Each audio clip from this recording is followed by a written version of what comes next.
Bienvenidos a un lugar donde el tiempo parece haberse detenido para contemplar sus propios reflejos. Lo que ven ahora mismo no es solo agua, es el río Tajo, el guardián incansable que con su abrazo de herradura protegió durante siglos a una de las ciudades más legendarias de Europa. Estamos a los pies del imponente puente de San Martín. Observen la magnitud de su arco central. Levantado originalmente en el siglo XIV, este gigante de piedra ha sobrevivido a crecidas, guerras y al paso de los siglos, sirviendo como la puerta de entrada más espectacular al casco antiguo de Toledo. Desde aquí, la ciudad no se ve, se siente. Es una fortaleza natural que emerge de la roca, recordándonos por qué fue elegida como sede de reyes y cuna de leyendas. Pero Toledo es mucho más que piedra y estrategia militar.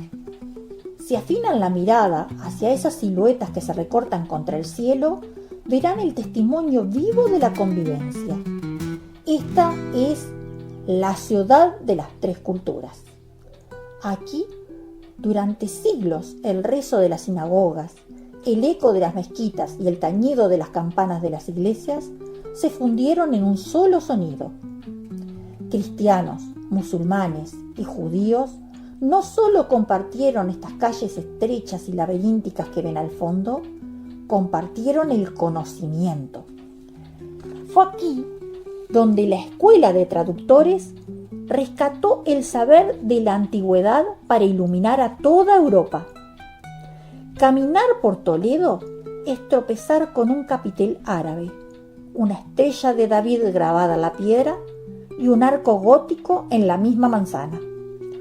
Es un museo al aire libre, donde cada civilización dejó su alma grabada en el granito. Hoy los invito a cruzar conmigo este puente. Vamos a perdernos por sus callejones que huelen a historia y acero toledano. Vamos a descubrir por qué el Greco decidió que esta luz, y no otra, era la que merecía ser inmortalizada en sus lienzos. Prepárense para una caminata por cuestas empedradas, para descubrir tesoros escondidos tras puertas humildes y para entender por qué Toledo fue, es y será el corazón espiritual de España. El sol empieza a bañar las murallas y el Tajo nos marca el camino. Bienvenidos a Toledo. Comienza nuestro viaje.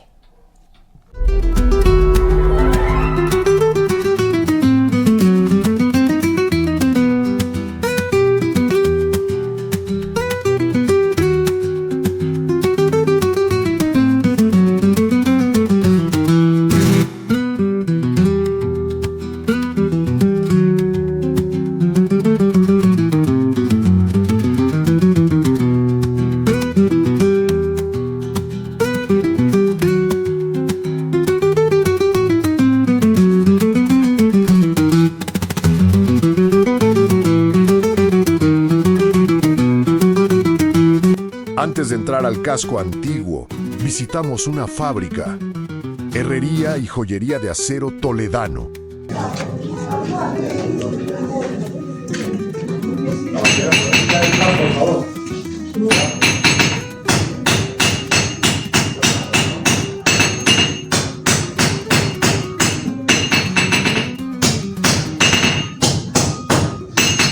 Muy difícil trabajar con la luz en la cara.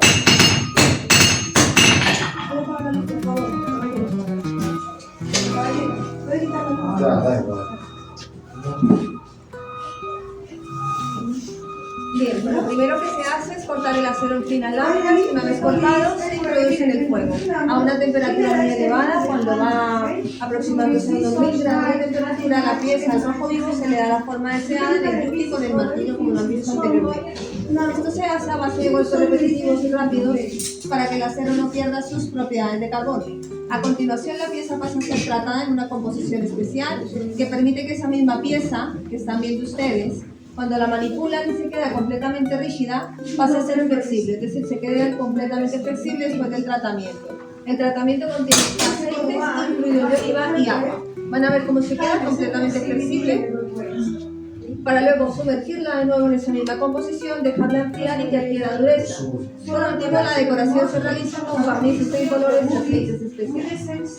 Esta es una técnica utilizada sobre todo para espadas, pero también puede ser llevada a cabo para cuchillos, tijeras y demás. Vamos a pasar a ver el siguiente trabajo. Gracias, Juana.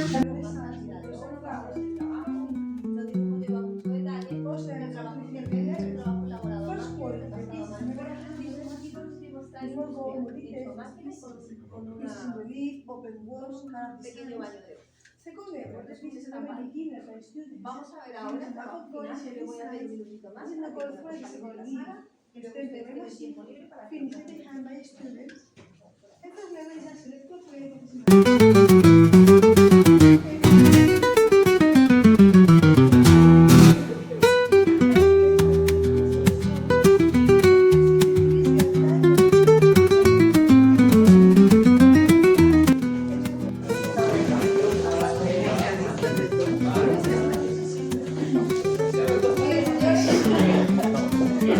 las espadas toletanas. Recuerden que tenemos 3 trabajos. Con la vitrina van a ver el trabajo artesanal. Toda esta línea lo que está hecho por los maestros. En aquella mesa, la mesa larga, el trabajo intermedio, lo que está elaborado por estudiantes o por aprendices, y justo enfrente el trabajo industrial, lo que está hecho. Bueno, estamos en Toledo, en una fábrica de cuchillos, espadas, tijeras, navajas, toletanos. También joyería de todo tipo, ya sea anillos colgantes, adornos. Acá tenemos cuchillería.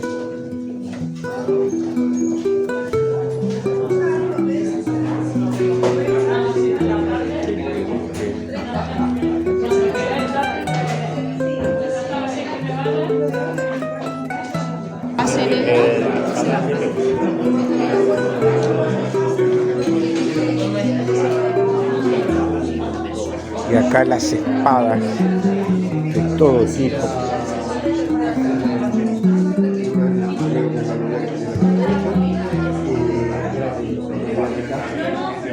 Era salir. Acá con el precio en euros.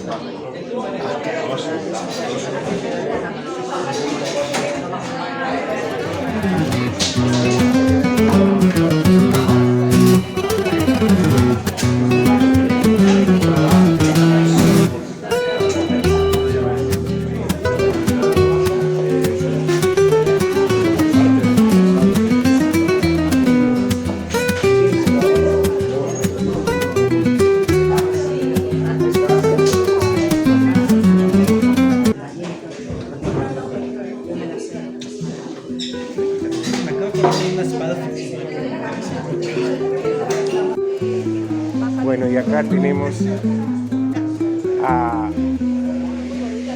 Judith comprando y Ana que ya compró.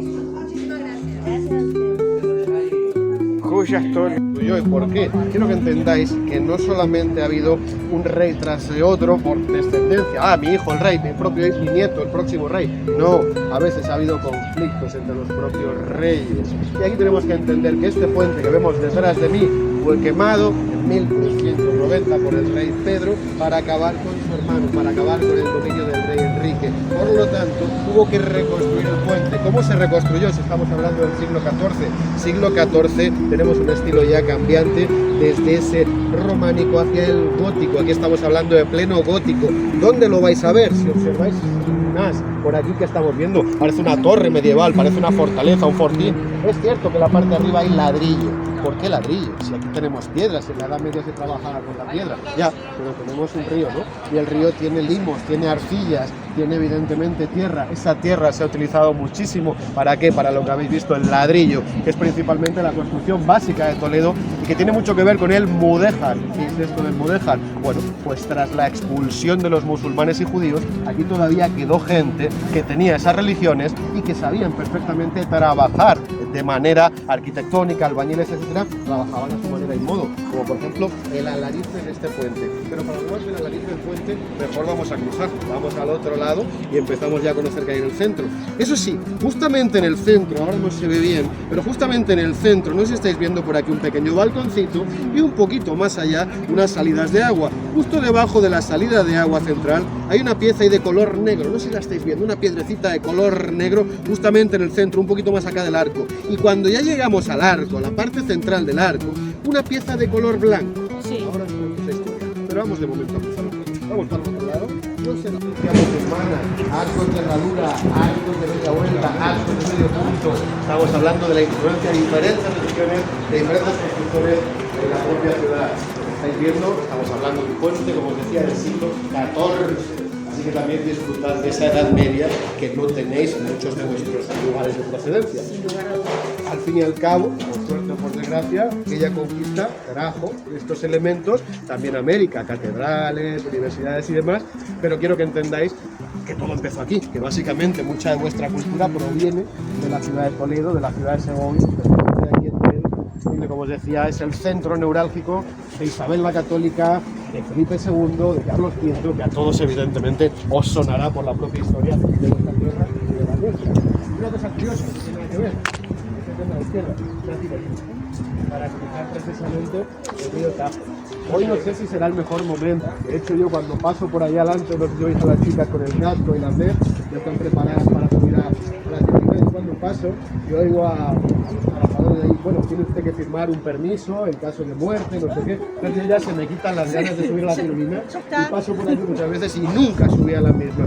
Pero bueno, seguimos, pateamos este puente. El puente nos va a mandar un rey que se queme, que se tire, que se caiga, pero hay una historia detrás que me parece muy curiosa y quería contaros, porque no solamente la propia historia, sino la leyenda va más allá. ¿Quién construyó el puente? Pues cuando en 1390, evidentemente, el puente cae, mandan a un alarife. ¿Qué es esto del alarife? Lo que estaba comentando. Pues albañiles y arquitectos que provenían de aquel mundo musulmán y que todavía estaban por aquí, sabían trabajar y evidentemente se contrataban para que trabajasen en la apertura del nuevo puente. Alarife. Venga, vamos a hacer los cálculos, vamos a poner la piedra y vamos a poner todo un sistema de andamiaje, de madera, para que el puente no se nos caiga. Perfecto, maravilloso. El alarife. Queda un día para inaugurar el puente. Queda un día. Solamente un día. Esa misma noche el alarife empieza a revisar sus cálculos. Ay, mujer, le dice a su esposa, ay, mujer, yo creo que estos cálculos que he hecho no están bien hechos y puede que el puente se caiga. Y como el puente se caiga, no solamente no me van a pagar, sino que encima me van a cortar el cuello, a ti también probablemente y a nuestros hijos. Las mujeres, aquí tengo unas pocas hoy, ¿no? ¿Qué no hacéis muchas veces por amor? ¿Qué no hacéis por amor? ¿Qué hizo la mujer de la Alarife? Esa misma noche, para evitar que su marido cayese en la desgracia, vino hasta el puente en plena oscuridad, en plena noche, quemó con una antorcha todo el andamiaje.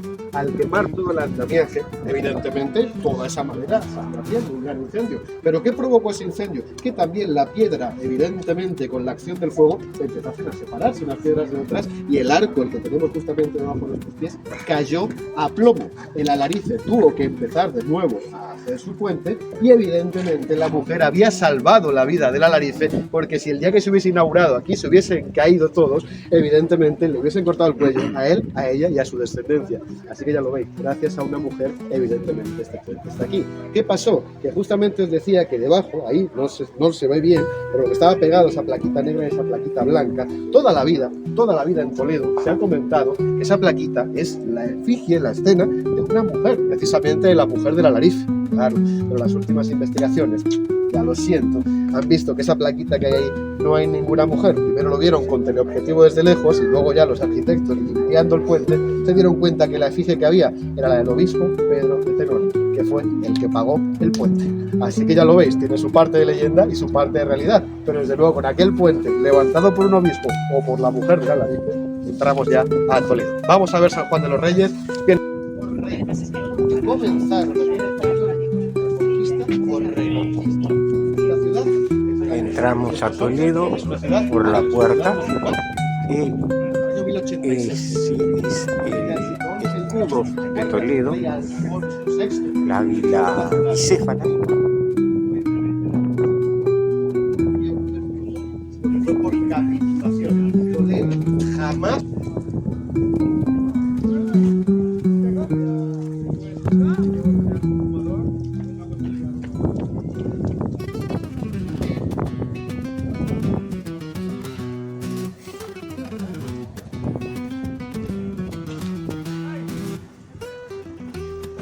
El monasterio de San Juan de los Reyes fue mandado a construir por los reyes católicos en Toledo, en agradecimiento por la victoria de la batalla del Toro en 1476. Inicialmente pensado como su lugar de entierro, finalmente los reyes católicos fueron sepultados en la Capilla Real de Granada. Dedicado a San Juan Evangelista, el monasterio refleja la devoción de Isabel la Católica por ese santo, y por eso el símbolo del águila de San Juan aparece en el escudo de los Reyes Católicos que decora todo el edificio. La construcción comenzó en 1477 bajo la dirección de Juan Guas y Enrique Egas. A pesar de los daños sufridos durante la invasión francesa y la desamortización del siglo XIX, el monasterio fue restaurado y hoy alberga nuevamente a los franciscanos. El monasterio de San Juan de los Reyes, diseñado por Juan Guas, es un magnífico ejemplo de estilo gótico hispano-flamenco. Al acercarnos, lo primero que atrapa la mirada son las cadenas que cuelgan de su fachada exterior. Representan a los cautivos cristianos liberados durante la Guerra de Granada, un recordatorio en piedra de las victorias que forjaron la identidad de una nueva nación. Y seguimos caminando por el barrio judío.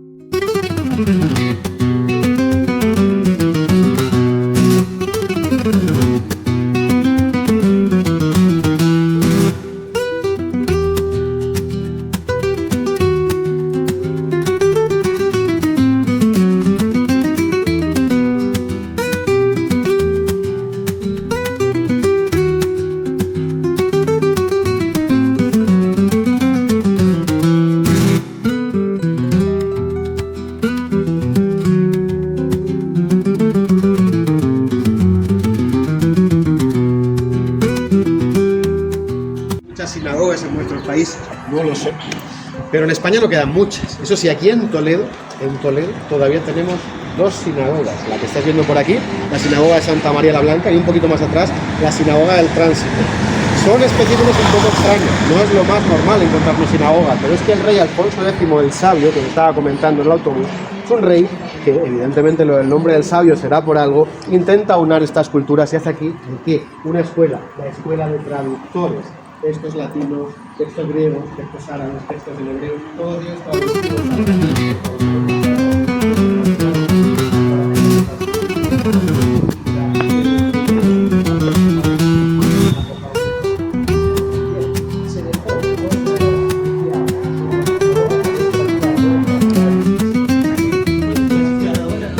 lo paramos aquí un segundito, les devuelvo.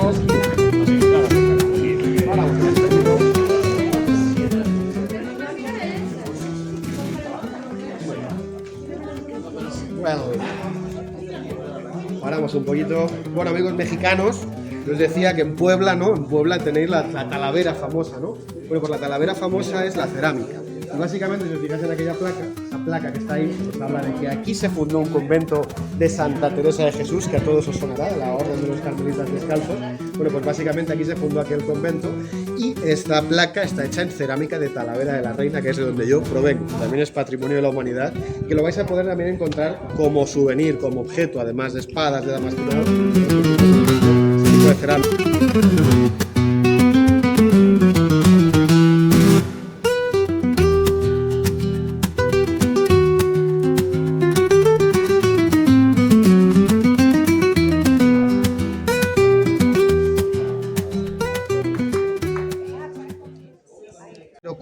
contó la historia del Quijote, porque él dice, en un lugar de la Mancha, de cuyo nombre no quiero acordarme, tal, ni siquiera nos dice en la obra de dónde proviene, y tampoco nos dice que él escribió la obra. Él dice que esos manuscritos con los que empezó el Quijote se los compró en la Alcaná de Toledo a un judío.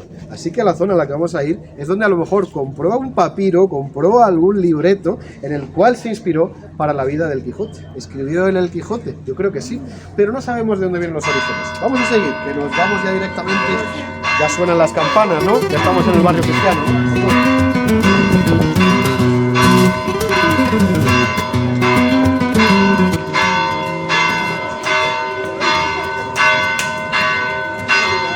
Fijaos en la torre. Esa torre, anteriormente, que fue almenar o minarete, desde donde se llamaba la oración por parte de los musulmanes. Cuando se conquista esto, se recomponen aquellos minaretes y se convierten en campanarios. Pero fijaos el estilo arquitectónico que tiene. ¿No os recuerda al momento musulmán? Sí, adelante.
Al situarnos frente a la Catedral de Toledo, lo primero que nos invade es una sensación de escala sobrecogedora.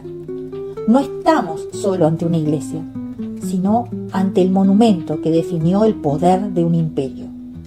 Levantada donde antes hubo una mezquita y mucho antes un templo visigodo, esta catedral comenzó a crecer en el año 1226. Observen la piedra caliza blanca de la zona, que con el paso de los siglos ha adquirido ese tono dorado tan característico. Es un edificio que parece haber nacido de la propia roca de la colina de Toledo. Su fachada principal, conocida como la fachada de los pies, nos recibe con la promesa de que estamos entrando en el corazón espiritual de España. Frente a nosotros se abren 3 grandes portales que parecen puertas a otro mundo. En el centro, la más alta y decorada, es la Puerta del Perdón. Imaginen a los antiguos peregrinos cruzándola, convencidos de que al atravesar ese umbral, sus pecados quedarán atrás. Si miran los detalles sobre los arcos, verán un despliegue de figuras talladas que parecen cobrar vida. Son santos, reyes y profetas que forman un libro de piedra. En una época en la que muy pocos sabían leer, estas esculturas contaban a la gente las historias de la Biblia.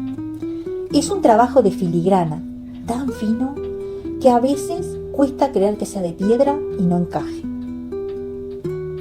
Si elevamos la vista, la catedral nos obliga a estirar el cuello hacia las nubes. A nuestra izquierda se alza la gran torre, una aguja de casi 90 metros de altura. Fíjense en las 3 coronas que rodean cerca de la punta. Son las coronas de espinas, pero talladas con una elegancia que proyecta poder y soberanía. Es el faro de la ciudad. Pero si miran hacia la derecha, notarán algo curioso. No hay una segunda torre. En su lugar vemos una cúpula elegante y redondeada. Esta simetría, lejos de ser un error, le da a la catedral su silueta única en el mundo. Es el resultado de siglos de cambio, donde el estilo gótico original se dio la mano con el Renacimiento, demostrando que este edificio nunca dejó de evolucionar. Justo encima de la puerta central destaca el enorme rosetón, una ventana circular que parece una joya incrustada en el muro. Es el ojo de la catedral. Cuando el sol se pone frente a esta fachada, la luz atraviesa esos cristales medievales e inunda el interior con un baile de colores que ha permanecido inalterado durante 800 años. Estar aquí parados es formar parte de una cadena humana que empezó hace 8 siglos. Reyes, artistas y ciudadanos de a pie han sentido la misma humildad que sentimos hoy ante este coloso. La Catedral de Toledo no es solo un hito arquitectónico, es el testimonio mudo de la historia de un pueblo que quiso tocar el cielo con las manos y lo logró a través de la piedra.